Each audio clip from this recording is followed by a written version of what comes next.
Hey guys, welcome to another tutorial installment. All right, check it out. So today we're going to be talking about silicone molding. What I'm going to do is I'm going to make a silicone jacket off of a piece that I've been working on. It's the Redbird Robin leg armor. Let's see, I'm going to silicone it first, and then after that I'm going to do a plaster bandage mother mold. In between I'm going to put pre-made silicone keys that I got from a local plastics distributor, and we're going to put everything together so that you guys can learn, you guys can see how I do silicone molding on a somewhat budget. So let's get started. Okay, so the first thing you want to do when making a silicone mold, when you're at the initial jacket making phase, is pretty much the first layer that you put on. You want to make it like very thin, because like most of the times I don't use something called a vacuum degasser, and what that is it's just a chamber that kind of sucks out all the gravity from whatever you put inside of it. So like long and short of it is that the whole process is to ensure that there's no bubbles that get trapped into your silicone, so that when you do, like either pour it into like a mold, you won't get any like areas that kind of like bubble up and and make you lose detail. So pretty much like since we're going to be doing a brush on mold today, what I recommend is the first layer of silicone that you do, to make it super thin, and just spread it out evenly, just so that you don't get any air bubbles. And also a good thing to do is like to not use a brush at this stage, at the detail level stage. The reason for that is if you use like a brush, the bristles, especially if it's like a really cheap brush, and you do want to be using disposable brushes, because expensive brush, it would be like really hard to get the silicone out. Pretty much the bristles on the brush will come off and will affect like your detail. Like it can get lodged inside in between the jacket and the piece that you're making a copy of, and it's just gonna like it's just going to damage. It's just gonna waste a lot of time and make you pissed off and ruin the detail layer. So right now I'm using like popsicle sticks, and I'm just like spreading it like very lightly onto the piece. Like now, since this piece is fiberglass, I could be a little bit more rougher with it, but I kind of don't want to scratch the surface finish. And also, it's a good practice to just be delicate when you're doing like detail layers, just because you don't want to mar like any piece that you work on. Kind of want to respect it. If you respect it, it'll respect you. And the aspect that like if you're very delicate at this initial detail stage, once you finish with the whole entire process, you just like have like a really good, outstanding mold that you can reuse, as many times as you want, and you won't have to do any finishing work on it. So that's that.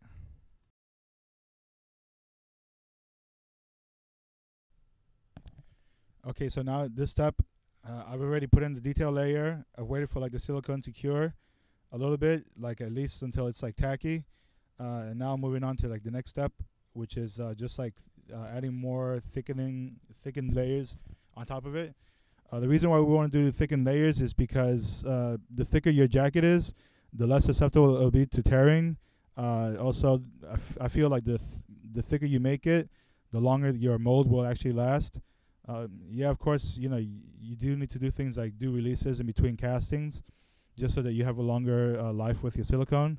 But just making it like at least a 1/4 inch thick all around will just like give you a more stable mold, and reduce any chances of like it just like tearing up on you before you even had a chance to like do a first cast. Especially if you're casting like hard materials into it, like resins and fiberglass. I really recommend making your silicone jacket at least 1/4 inch thick, just for insurance purposes. So what I do, as I'm mixing up the silicone, because I'm using a 2-part silicone mix, it's just 1 part silicone and then another part catalyst. Before I add the catalyst, I like to thicken it up with like Cabasil or Urofil, or any kind of like thickener you can use, just to kind of like make the consistency more like peanut butter, or even like a little bit more creamier than peanut butter. just so that you kind of save time and you can get like super thick layers like really quickly. Like at this point in the game, you at this point in the game you really don't care about like being too soft on the piece, because you already have the detail layer already like established. So all you need to do at this stage is just keep building up the thicknesses, and just keep building it up until you get up to a 1/4 inch thickness, like I said before. And then after that, you'll be ready to move on to the next step, which is adding silicone keys.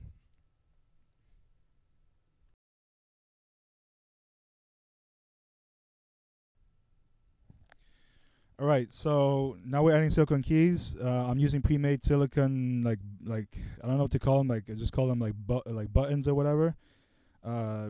Let's see, I got these at Tap Plastics. I just kind of was looking for like half rounds initially, but I stumbled on these, so I thought I'd give them a shot.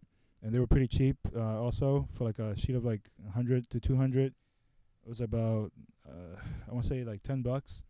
So pretty much, initially when I first put these on, I put them on like directly on top of like a thickened silicone layer. But the problem was that these keys would like start just like falling off, and so it kind of like defeat the purpose of the strategic placement that I chose for it. Now when you're putting these on, you kind of want to do it along the edges, the outer edges, and then get it on the insides and any like smooth areas, just so that when you do your mother mold, you can have like these keys lock into it, so it won't like slide off. My best suggestion for putting these on is just mix up like a very small amount of silicone, maybe like about 10 to 20 grams, and then like wait until like any silicone that you already have on the piece, like wait until that gets tacky or cures, because you don't want this stuff to run off. Like I said earlier, just get like a mixing stick, and then just like like apply a small dab of silicone to the backside of these keys, and then just place them one by one, and that's about it. I mean, you do that, wait for the silicone to cure, and then once that's done, it'll be there, pretty much indefinitely, and you have these keys that took you like almost no time to make, especially for a brush-on mold. You don't want to waste time. I mean, that's the whole purpose of a brush-on mold. You want to save, you want to save some time. You want to save materials. You want to save energy, and you just want to get this like all done, like and out the door super fast.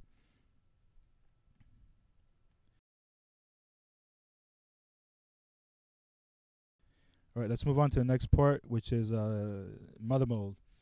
So for the mother mold, I'm going to be doing a few things. The first thing I'm going to be doing is a detail layer. Like I'm going to be using plaster bandages. So these are just bandages that are already like pre-packed with like they're infused with plaster already. So all you need to do is like submerge like piece by piece into water. Wring it out a bit, and then just like place it and like spread your finger like over the bandages, so that you kind of get into all the details and like get it nice and smooth. You want to fold the bandages 2 times over on itself, so that you can get it to be like thick enough and strong enough, so that it won't flex at all. I mean, not that flexing matters at this point, like for this process, because I'm going to be backing all this up with plaster backed with burlap strips.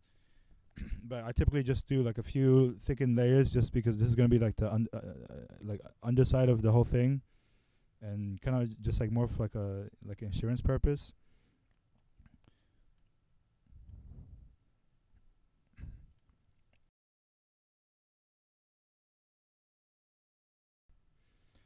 All right, so the way you want to mix plaster is pretty much there's no real formula for it. I would never say like 1-to-1 between water and plaster powder.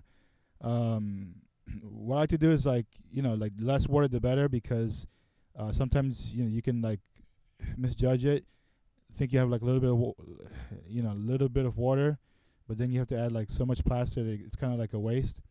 So what I suggest is like use a little bit of water initially, and then when you're mixing your plaster, the way you want to work with it is you just kind of like want to pour it over the water, and you want to make like these little dry river beds. So it pretty much looks like the plaster is like does it like these mini islands on top of the water, and then your plaster powder is just like hanging out on the top of it.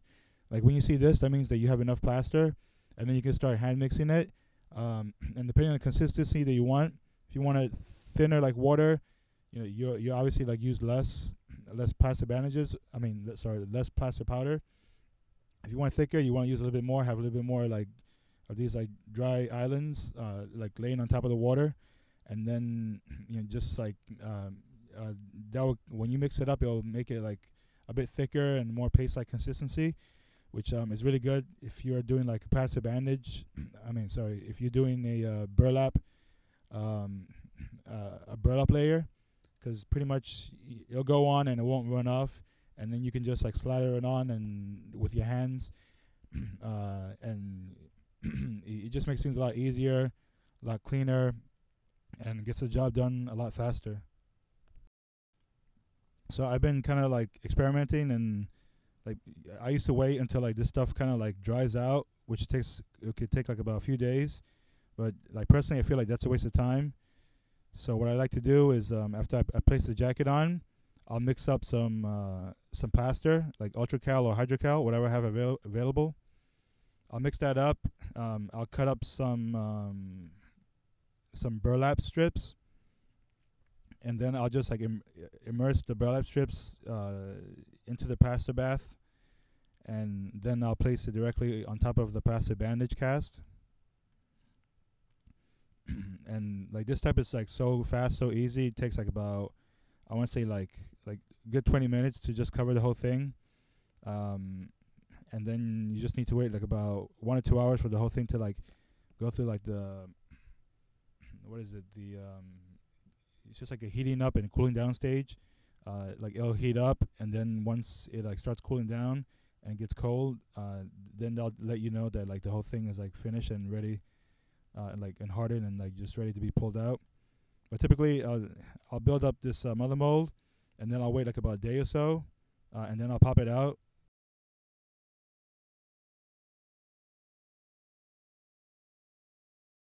After your mother mold cures, it all dries up and everything, you pop it off.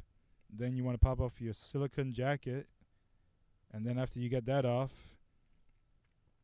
you want to put the jacket back inside the mother mold, and then you want to clean out the jacket with like soap, water, a brush, and then you just get like some sort of air tool, or like a can of compressed air to blow out like any debris that's just lingering inside.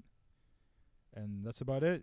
Now you're ready to kind of like release the inside with like some sort of like wax or whatever, and then start casting pieces out of it. And like in total, if you get like a fast curing silicone, you could technically get this done within a whole day. At the least, and hopefully save some money along the way. Even though silicone is a bit pricey, but I mean, it is what it is. And like